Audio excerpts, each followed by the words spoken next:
Hi guys, my name is Nick Broughton and I'm Randomfish. If you're a Randomfish too, hit that subscribe button and let's be Randomfishes together. I've been thinking about what to do for my next video, mainly because, I don't know, I guess I'm just jumping back and forth from things, trying to figure out what it is I want to do. So starting next week, I've decided I'm going to do 3 videos over the course of the week. On Monday, it's going to be about a comic book character. Wednesday, it's going to be a film review, like what I'm about to do here, or a review of anything, be it film, TV, whatever. And then on Friday or Thursday, depending entirely on my mood, it will be a Star Wars video. Now, the reason why I'm doing this is to just throw things at the wall to see what sticks. That's mainly it. So today I'm going to be talking to you a little bit about a little show that I am obsessed with. Massively obsessed with. And that show is Batman the Animated Series. Why am I obsessed with Batman the Animated Series?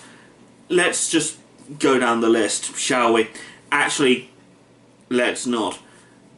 Batman the Animated Series is one of the first shows about Batman that was animated that was done well, and the characters were done well, and there were good stories, and the characters were engaging, and the villains were legitimately intriguing, and in some ways identifiable, and it's sorrowful to see them get their comeuppance, but you know it's right because Batman is the good guy. And that's the other thing. Batman on his own is one of the most incredulously intriguing characters in comics. Why? Because so much is built up around him and so much is designed for him. I am a Batman fan, but I'm not a massive Batman fanboy in that I know that he would defeat Superman just because he's Batman. If they had, equal prepared time, Superman would kill Batman. It's hands down, it wouldn't work.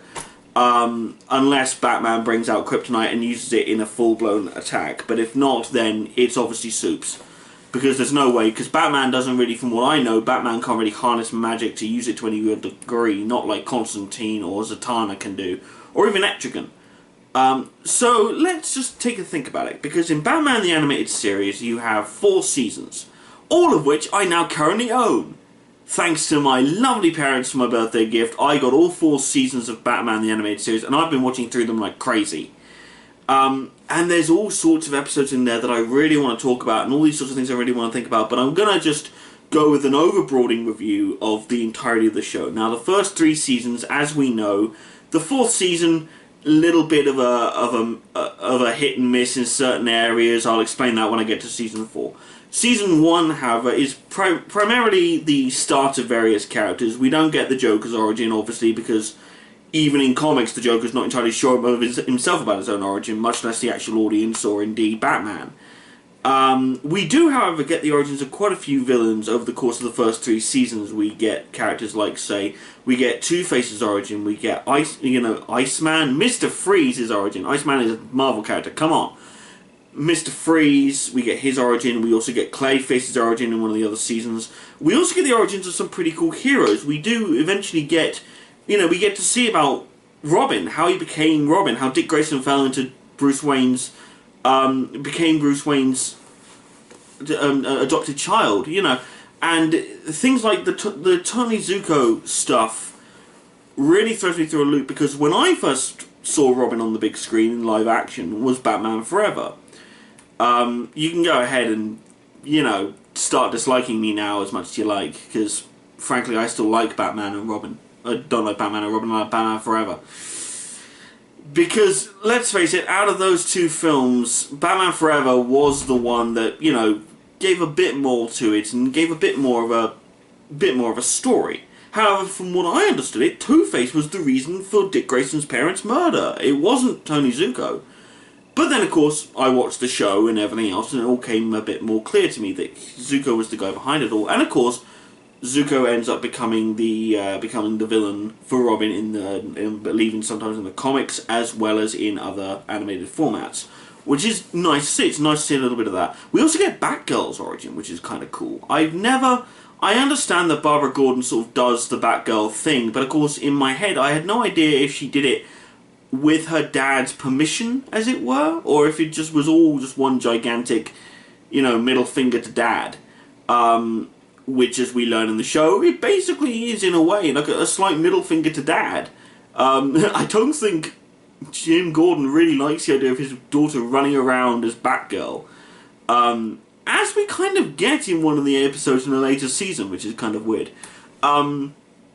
Two-Face's origin, as I will forever state along with Mr. Freeze's, is some of the saddest you'll ever see in your life. Two-Face is just, he's a brilliant character, and he's so well done, and it's so brilliantly done. But then we skip ahead to Season 4. This is the one I wanted to talk about mainly, as you can tell. Now, if you want a really good analysis of Season 4 in terms of what was a hit and what really was a miss, I am recommending that you watch the rest of this video, but then afterwards go to a little channel called Channel Awesome, where you'll watch the Nostalgia Critic talk about Batman Season 4, and his own views about it, which I think are quite cool, and they do impact on a lot of mine, because a lot of mine are similar to his in a lot of ways. Despite the fact that I was born in 1990 and not when he was born, because he was a kid who grew up in the 80s. I definitely was not. But then here's the thing. Season 4, what worked and what didn't work? Well, there's the very easy way of going, yeah, they did the Joker wrong and all this sort of thing, but I'm going to focus on some other stuff. The Joker kind of goes without saying, really, but I mean, they didn't exactly keep him like that forever. I mean, in Batman Beyond, Return of the Joker, they combined the original format that they had him in the show with the new format, making a pretty cool, very badass looking Joker, in my opinion. But then let's think about the other things. So, for example, we have one of the episodes that I think is actually kind of cool is the introduction of Etrigan, the demon, along with this boy wizard who's running around with a cat demon. It was weird to see magic introduced into the Batman universe, even though I know magic is a part of the DC multiverse. I didn't quite expect it to work within Batman's world, I guess. I always think of magic sort of having a problem that Batman can solve, not Batman suddenly stumbles into a magical situation. But it was cool, because you got to see Jason Blood and Etrigan in animated format, which is kind of cool. And you've seen him now quite a few times, but then it was a lot harder to find him, and obviously you also then get the rather cool and the amazing little line of going, you know, gone, gone, the form of man, rise the demon Etrigan, which is such a cool phrase. I love it, I love it, I love it. And then in Season 4 we also get some other really cool things, like we get possibly one of the most bizarre what-if stories, and there's another what-if story actually in one of the previous seasons, but I'll come back to that. But in Season 4, you then get the Scarecrow, who, by the way, in Season 4, kudos. He looks a hell of a lot scarier in Season 4 than he did in the first 3 seasons. In the first 3 seasons, he looks like a reject from the Wizard of Oz casting. In this one, he looks demented. He looks like he's been tortured to look that way. Like, almost like his skin's been peeled off by the doll maker or something, like with the Joker in the New 52. But it's really cool to see. There's an entire episode where, supposedly, Batgirl is killed by the Scarecrow. And Jim Gordon finally says, fuck this. We need to put him down. And he starts going after Batman with a strong-ass vendetta. And when I say goes after Batman, I mean he figures out he's Bruce Wayne. He lays assault to Wayne Manor. He takes Alfred. He actually arrests Alfred for helping out Bruce. He then arrests Dick Grayson eventually, who at this point is Nightwing in that season. You know, Tim Drake has to leave in order to secure his own freedom and to secure his own happiness, because they wouldn't prosecute him for what happened, because of course he's just a child. They don't think that he's responsible for any of this, that it's all Batman/Bruce's fault. You know, Jim Gordon makes a deal with Bane to keep Batman down. I mean, Jesus. And then there's, you know, the whole reveal at the end, which I won't mainly go into, but it's kind of a letdown in a lot of ways, but it's not awful. But the better one I found was in the second season, I think it is, second or third season, where Bruce ends up waking up from, you know, having to have gone on a raid or something, and he wakes up a bit dazed, a bit confused, and he finds out that not only are his parents alive, but there's someone else being Batman. He literally has his life back. He is happy. He is able to, but when he's unable to read a newspaper, it's the most amazing clue. He's reading a newspaper, and the words are all weird and they're jumbled up and they're going down the sides of the page, and it's a real freak out for him.